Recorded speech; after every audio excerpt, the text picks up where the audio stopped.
ज़्यादातर लोग अपने घर में लाफिंग बुद्धा की मूर्ति रखते हैं।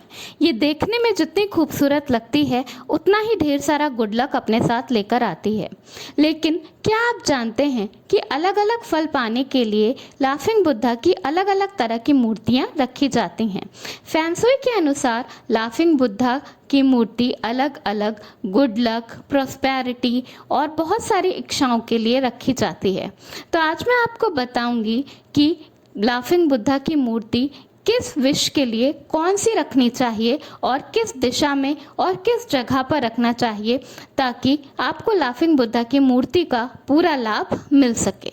तो आइए देखें। मगर उससे पहले बहुत स्वागत है आपके अपने चैनल इंस्पिरेशन ऑफ प्रेरणा में।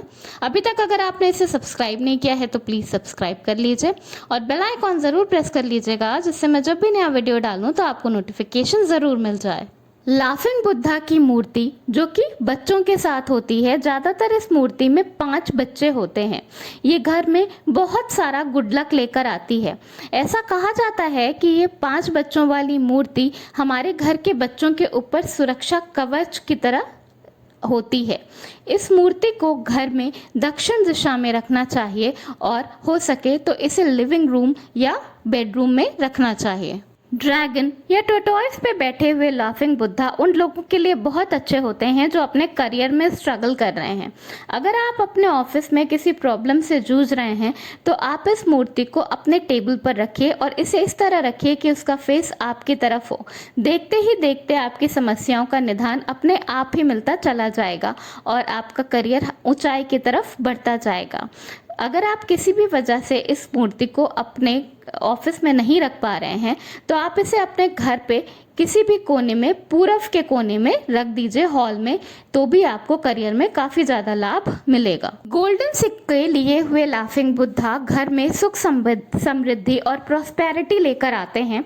कोशिश करना चाहिए कि अगर आप गोल्डन सिक्कों वाले लाफिंग बुद्धा ले रहे हैं तो ये मूर्ति आप गोल्डन कलर में ही खरीदें। आपको इस मूर्ति को अपने घर के ड्राइंग रूम या बेडरूम में रखना चाहिए और इसे पूर्व की दिशा में रखना चाहिए। अगर पॉसिबल हो तो इसे दक्षिण पूर्व में ही रखें और नहीं हो सके तो फिर आप इसे पश्चिम दिशा के कोने में भी रख सकते हैं। हाथ में फैन लिए हुए लाफिंग बुद्धा हैप्पीनेस और जॉय रिप्रेजेंट करते हैं। ऐसा कहा जाता है कि जब लाफिंग बुद्धा उस फैन को हाँकते हैं तो उससे आपकी सारी परेशानियां भी उड़ जाती हैं। ऊपर किए हुए लाफिंग बुद्धा भी आर्थिक रूप से परेशान लोगों के लिए बहुत अच्छे होते हैं। जिन लोगों को आर्थिक रूप की समस्या आती रहती है उन्हें अपने घर या ऑफिस में लाफिंग बुद्धा की हाथ ऊपर करी हुई मूर्ति रखनी चाहिए। अगर सब कुछ होते हुए भी, अपना पूरा बेस्ट देते हुए भी आपको बार बार नाकामयाबी मिल रही है, आपके ऊपर प्रॉब्लम्स आती जा रही हैं, आपके काम में अड़चनें आती रहती हैं, तो आपको लेटे हुए लाफिंग बुद्धा की मूर्ति अपने घर या ऑफिस में रखनी चाहिए। अगर आप बुद्धा की मूर्ति को अपने ऑफिस में प्लेस करते हैं तो उससे आपको क्लियर माइंड मिलेगा, आपका टेंशन काफ़ी कम हो जाएगा और ट्रस्ट मी, इससे आपके एनिमीज़ यानी कि आपके जो दुश्मन हैं, जो लोग आपसे ऑफिस में जलते हैं, वो भी काफ़ी कम हो जाएंगे। और कोशिश करें कि इसे आप अपने ऑफिस की डेस्क पर रखें। इससे आपका लक भी बढ़ता है और उसके साथ साथ आपका काम करने का एस्पिरेशन जो होता है वो भी बढ़ेगा। आपको कुछ बहुत ही महत्वपूर्ण बातें बताऊंगी जो कि आपको लाफिंग बुद्धा के बारे में मूर्ति रखने के पहले ज़रूर जान लेना चाहिए।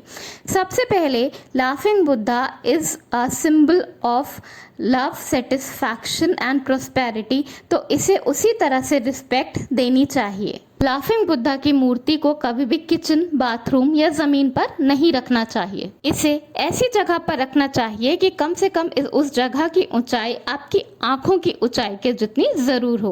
लाफिंग बुद्धा की मूर्ति कभी भी इलेक्ट्रॉनिक सामान के पास या फिर वहाँ पर जहाँ पर आप मोटर पार्ट्स रखते हैं वहाँ पर नहीं रखें।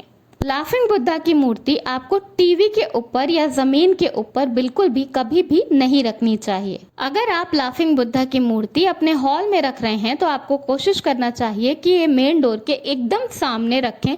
कम से कम 30 डिग्रीज इसका मुंह आपके मेन डोर के सामने होना चाहिए। अगर आप अपने मेन डोर के सामने लाफिंग बुद्धा की मूर्ति नहीं रख सकते, वहाँ पे रखने की कोई जगह नहीं है, तो इसे किसी भी साइड टेबल पे, कॉर्नर पे रख दीजिए। पर एटलीस्ट आपको इतना देखना चाहिए कि वो मूर्ति जो है वो मेन डोर को फेस कर रही हो। तो ये हैं लाफिंग बुद्धा के बारे में कुछ बहुत ही ज़रूरी बातें, जिन्हें कि आपको अपने घर पर लाफिंग बुद्धा लाने के बाद ज़रूर याद रखना चाहिए।